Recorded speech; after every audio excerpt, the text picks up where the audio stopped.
আজকে মৃত্যুবার্ষিকী, সে একটি ইতিহাস, সে একটি প্রতিষ্ঠান।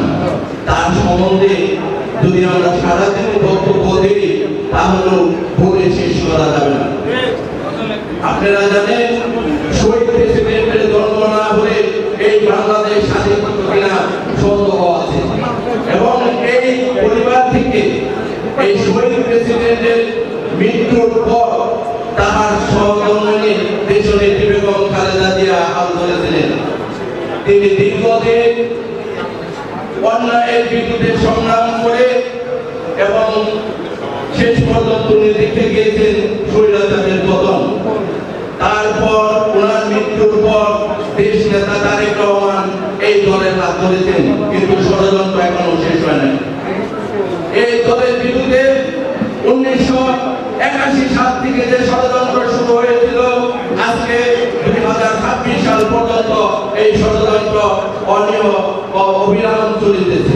অতএব আমি আমার নেতৃবৃন্দকে অত্যন্ত ধন্যবাদ জানাই যে তারা অত্যন্ত গরমের মধ্যে বসে তার এই মহান নেতার ইতিহাস এবং জীবন বৃত্তান্ত ওনারা সুন্দরভাবে উপভোগ করছেন। আমি ধন্যবাদ জানাই আমার ধামরাই থানা এবং পৌরসভার নেতৃবৃন্দকে। তাদের যে ঐক্য, এই ঐক্য যদি আপনারা ধরে রাখতে না পারেন তাহলে কিন্তু ষড়যন্ত্র আরো বৃদ্ধি পাবে।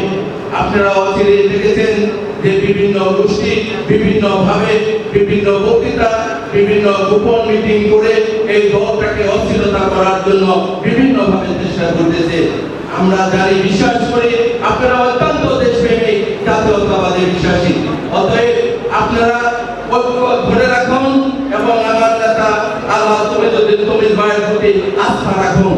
অতএব এই সংগঠন যদি তার প্রতি আস্থা রাখেন, দেশ নেতা তারেক রহমানের প্রতি আস্থা রাখেন, তাহলে মনে করবেন যে সংগঠন দীর্ঘদিন অতিবাহিত করবে এবং এগিয়ে যাবে, কোন ষড়যন্ত্রই সফল হবে না। আমি আরেকটা কথা না বলে পারছি না। আমি ধন্যবাদ জানাই ঢাকা প্রশাসনের এমপি আলহাজ মোহাম্মদ তমিজ ভাইকে। তিনি অত্যন্ত কঠোর পরিশ্রম করে এই নেতা কর্মীদেরকে সংগঠিত করে রেখেছেন। আপনারা জানেন যে 2026 ফেব্রুয়ারি মাসে নির্বাচনের পর সময় খুবই সংক্ষিপ্ত। এই নির্বাচনের পরে উনি সময় আমাদের তেমন একটা দিতে পারেন নাই।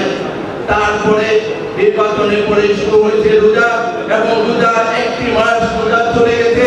রোজার পরে আবার সংসদ শুরু হয়েছে। উনি সংসদে যে অনেক মূল্যবান বক্তব্য রেখেছেন। আমি ধন্যবাদ জানাই তমিজ ভাইকে। মহান সংসদের প্রধান অধিবেশনে উনি যে বক্তব্য দিয়েছেন, অত্যন্ত 5 মিনিটের বক্তব্যে উনি সারা ধামরাই সমস্যাগুলি উনি তুলে ধরেছেন।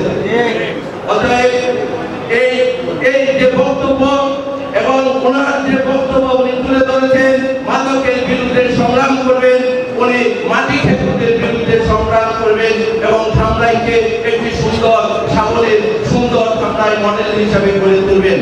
আপনারা যদি সহযোগিতা না করেন তাহলে ওনার স্বপ্ন বাস্তবায়িত হবে না। আমরা ঐক্যবদ্ধ থেকে আমরা আমার নেতা তমিজ ভাইয়ের স্বপ্নগুলো যাতে আমরা পূরণ করতে পারি, সেই বিষয়ে সকলকে আমাদের ঐক্যবদ্ধ থেকে এই সাফল্য অর্জন করতে হবে। সব শেষে সকলকে ধন্যবাদ জানিয়ে আমি আমার বক্তব্য শেষ করছি। খোদা